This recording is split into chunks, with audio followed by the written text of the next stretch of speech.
पिछले 10 वर्षों में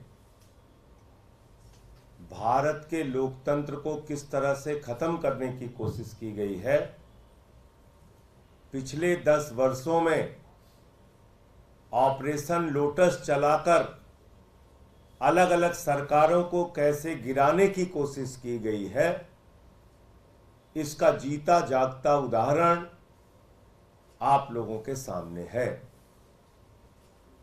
और जो सूरत से शुरुआत हुई है वो इस बात का संकेत है कि 10 साल में ऑपरेशन लोटस चलाकर बीजेपी ने अलग अलग राज्य सरकारों को तोड़ा, विधायकों को तोड़ा, सरकारों को गिराया। लेकिन 2024 के बाद इस देश में चुनाव नहीं होगा। सूरत इसकी शुरुआत है। सूरत तो झांकी है, पूरा देश बाकी है। पूरे देश में भारतीय जनता पार्टी चुनाव खत्म करेगी।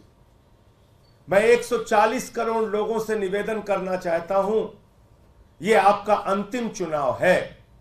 इसके बाद आपको वोट करने का अधिकार नहीं मिलेगा।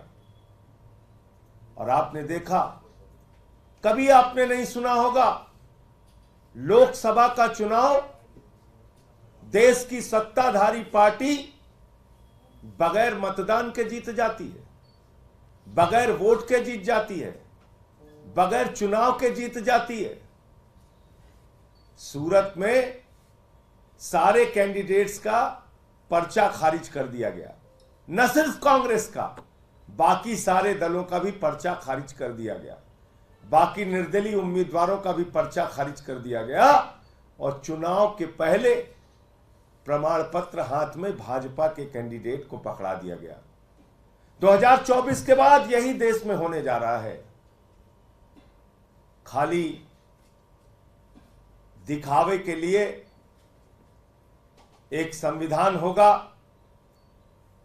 जो नागपुर का आरएसएस का संविधान होगा, जिसमें आरक्षण की व्यवस्था नहीं होगी, जिसमें किसान के अधिकार की बात नहीं होगी, जिसमें महिलाओं के, युवाओं के रोजगार की बात नहीं होगी, उनके सुरक्षा की बात नहीं होगी।